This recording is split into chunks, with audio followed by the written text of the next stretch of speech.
Welcome to Front Seat Reviews. We're totally synchronized. Or- Shit. Oh, man. So, here's the thing. This is definitely going to be recorded out of sequence. And so here is going to be a fun cut to the beginning. So, Deadpool 2. We're going to start off with no spoilers for the first start of the video. Nothing's going on here. So, super funny. Super funny. Very family friendly. It's a family picture. It is a family picture. It even says it. It says it several times. Several times at the very beginning of the film. You know, it really drives it home how much Wade Wilson is a character for everybody. And Wade Wilson doesn't discriminate. Unlike that racist Cable. Racist Cable. You'll find out many more times in the sequel. Trust. So, what do we think of the writing? What do we think it was on par with the first movie? Do we think it's better than the first movie? Because I want to hear your thoughts on this. Because I was taking some notes throughout because I had some gripes. Writing, I feel like it wasn't as strong as the first one, but then it's hard to compete with any of the first of a series because it has that originality and freshness when it comes out. Deadpool 2, I mean, sometimes it felt like it was a little try-hard, but that's only because in the idea of that Deadpool, it's like, you know, it's supposed to be edgy, kind of on the edge of your seat. There's kind of those awkward pauses, but I felt like it was... See, my gripe was that the first act felt like it was paced a little weird. Yeah. Like, I feel like we had a lot of stop and go and, like, false starts to the beginning of the movie. Yeah, I agree. Yeah. The climb to kind of the plot itself didn't really contribute. It's kind of weird. Like, you're expecting like this arc to like begin here, and then you're like, oh, maybe we're not there yet. And then you're like, oh, wait, no, wait a second. And you kind of had like the follow up, but yeah, it was different. It was like, oh, we're gonna introduce this character, you know, at the very beginning of the film, and then we're just not gonna talk about him again. Yeah, it was just kind of a weird thing writing wise. I'm not gonna say it was bad necessarily, but I just feel like the first movie flowed a little bit better. That being said, I think I laughed a lot more in this one than I did in the first one. Yeah, I agree. Like, I feel like there were a lot more jokes, just numbers-wise. But I also feel like a lot more of the jokes landed with this one. Like, I feel like there was definitely a lot of maximum effort put in. Oh, yeah. To the joke writing by Ryan Reynolds and his team. So, next we're going to talk about acting. Obviously, Ryan Reynolds killed it because the man is Deadpool. It is. Like, he waited almost a decade to make his first movie and then refused to give up the suit because he loves being in the suit. I will say, though, nothing crushed me more than finding out that he wasn't the Deadpool in the Celine Dion music video. That made me sad. That's depressing. That's so sad. That's so sad. Right. Like, it really takes away from that moment, doesn't it? That being said, we need to talk about the Celine Dion song and how that is it for you guys. In case you didn't know, we apologize. It's the best opening credits song ever. Yes. Especially coupled with... How do you describe what the opening credits were? It was like this really weird mashup of like a James Bond opening and like a weird 80s music video. Yeah, you had references, to GoldenEye. You had what movie is that from? Where it's the stripper, she's like pushing up. Flashdance. It was a great references to a lot of iconic films, but in a Deadpool style. In a very Deadpool style. Very comedic, very raunchy at times. It was great. God, it was different. I just thought it was very different from the first one. Very, yeah. Like, I think that's something that everybody's going to enjoy, is the fact that it doesn't feel like a retread of the first movie. It feels like they brought a lot of original stuff to the table. It doesn't feel like, oh, you know, it's just Deadpool 1 again. Which, like, I feel like people are kind of getting that way with a lot of Marvel movies now. Yeah. Where it's just like, yeah, okay, we've seen this plot before. Like, and I'm talking about more with, like, what I call the B tracks of Marvel. Yeah. Like, with stuff like Ant-Man and, you know, all those movies that are, like, you know, maybe the lesser-known characters where it feels like Marvel didn't put all their eggs in that basket because they were too busy getting ready for Infinity War. Like, okay, we need to put some money into Black Panther. Which, like, actually, Black Panther was super grossly under budget, but I guess that'd be a whole different video. We'll get to that. Yeah, no, different video, totally different video. But I think something that is great about this movie is that they took what was great about Deadpool 1 and they're like, okay, we like these things. We're going to do more of these things and we're going to do them better. It's really hard to talk about spoilers, mind you. This is like, it's really difficult tiptoeing around it. So like, we're going to flash like a nice big warning right there.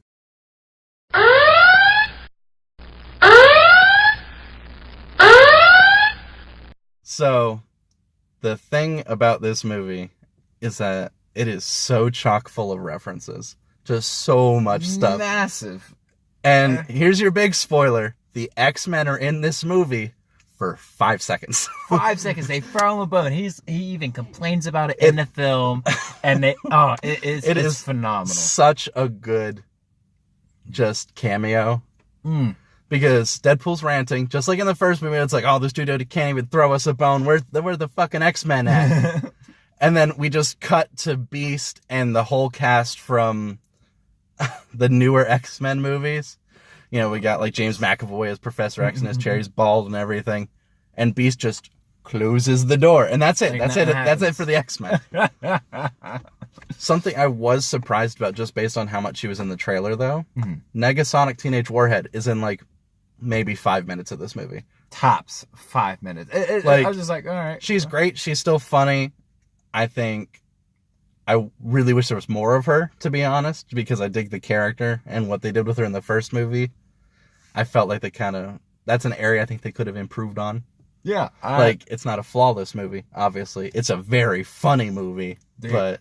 Yeah, and I agree. It was very comedic, you know, when they had their fight scenes, it was engaging. It was like any other superhero movie, or I guess anti-hero in this case. Yeah. It was engaging. The fight scenes were incredibly choreographed, incredibly gory in the Deadpool style universe. Very gory. But with that, you know... there's a scene in the movie where Deadpool knocks a quarter of his head off. Dude, there's another scene where Deadpool gets ripped in half by... Here's your next big spoiler. The Juggernaut's in this movie. The Juggernaut. And it was just awesome. And I love that kind of an approach to Deadpool 1 in comparison. A lot of it was kind of that character development. You got to know the minor characters to side. But here, you know, they put together, spoiler, the X-Force. And they didn't dwell too much on these minor characters. But I feel like they did a good enough job to incorporate them into the story that, you know, you felt they were pushing it along, you know. You had Domino with her luck, and I feel like it really contributed to it a lot. Yeah. But at the same time, it didn't detract from Wade fucking shit up and just terrible judgment wrecking shit. Yeah. Let's talk about the X-Force now that you brought them up. Let's talk about the X-Force. Talk about a bait and switch from the trailer.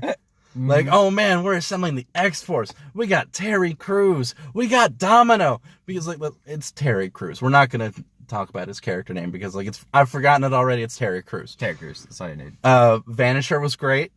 Real killer performance. Another great cameo that I won't spoil for you. I want you to go see the movie. You really need to see it. Like it's only for like a couple seconds, but it's so fucking worth it. It catches you by surprise. That's a cameo that had all 6 of us in the theater just kind of like looking at each other like, wait, was that? Are you serious? Yeah. Yeah, it was just one of those moments. God, the fucking X-Force. When everybody X-Force together is hilarious. Oh man, that was some quality content. Like freaking Bill Skarsgård. Like that creepy motherfucker who was Pennywise and is now a person who spits acid as his superpower. Yeah. God, and the way they get taken out, it's a whole thing. There's a lot of foreshadowing in this movie. Huge. It's not exactly like really deep in the future foreshadowing. It's like, hey, we mentioned this thing. It's going to come up in about 5 minutes. At one point, Deadpool literally says, foreshadowing, this is going to be a thing. Like, he touches on it, of course, and as in Deadpool universe, he breaks the fourth wall. And it looks directly at you and says, like, that right there, that thing I just talked about, it's important. Like, okay, so... I just don't even really know what to say at this point. It's just like the movie was great. I had a fun time watching it. I think it was just a great time. I'm glad we were able to swing this and get together and watch it. Yeah, and all right. Hello. And now let's talk about rating for the movie. Ratings. Excellent. Okay, so since this is going to be our first video, let's go ahead and let everybody know about how this works.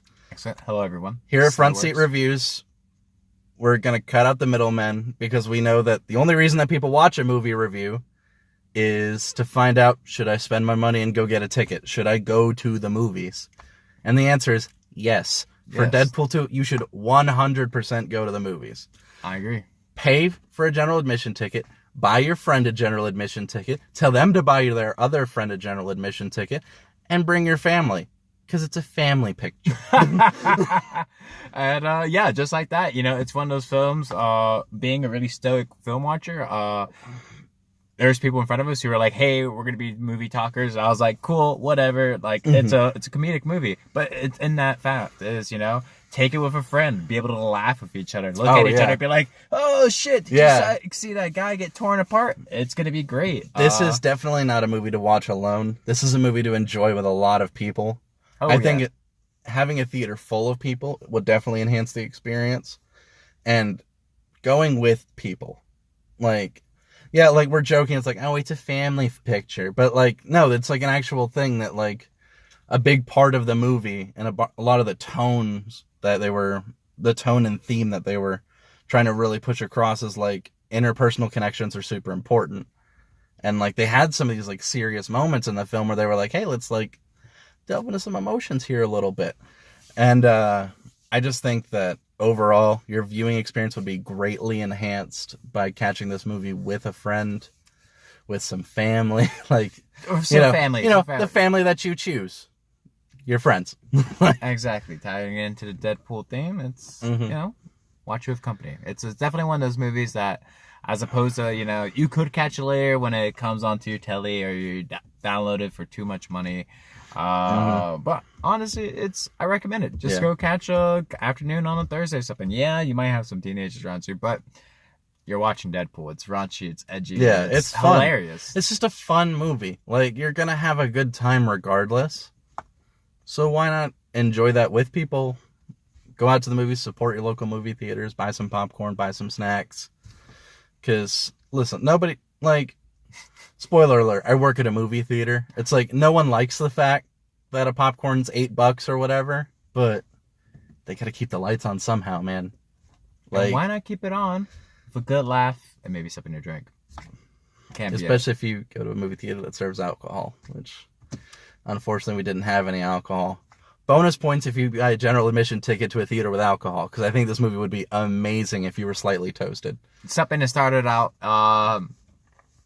maybe a second date kind of film if you're both into comedic movies. Maybe not a first solid. one. That'd be a solid second date film. Yeah, something to laugh at, you know, something to not take serious, something but enjoy light, each other. Something fun, good excuse to grab some drinks. Exactly. So, go out, take some friends with you, enjoy Deadpool 2. I think it's worth buying a ticket for it. Yeah. And, you know. So, final verdict, just buy a ticket. Just doesn't matter when. Just go get a ticket. See it as soon as you can. Because, like, good God, this movie will be spoiled for you so easily. And there's so many moments that would be just so much better without, you know, someone spoiling that little cameo for you. Damn it. And let there be light. Yeah, and let there be light. So that's something that I'll work on for the next one, so we'll get a better light source. Yeah, we'll work it out. We'll work it out. That's for us to worry about. Welcome to Front Seat Reviews. Yeah, it's our first video. Can you tell? Starring our main host, Chris Pearson, and my buddy Moses Diaz. Hello. My movie buddy. This is kind of like what we do. Excellent. Like, we just go watch movies together all the time. And we hope in the future to be able to bring you more reviews as we start seeing these films more and more. And with access to both our local movie theater and having good friends around and just free time. Yeah. These early screenings. Hopefully. Jump the gun a little bit, maybe. Hopefully have time to edit the video and time to get it up before release day on Friday. Next Friday is going to be solo, so be ready for that. I'm not going to lie. I'm a little worried about that one. It's okay. If anything, I can make myself available. Like, we'll work something out. No, I'm talking about the movie itself. Like, oh, yeah. Yeah, no, based on the trailers, I'm iffy on this one. I think, Solo. Like, the Solo. Yeah. No, I think this might be Disney's first major misstep with the Star Wars universe, just based on the trailers. But which I'm typically not one to make judgments based on the trailers, but I'm still worried about it. We'll see. And if anything, you'll have us to rely on to see whether or not it's worth going to. All right. We'll see you next week in the front seat.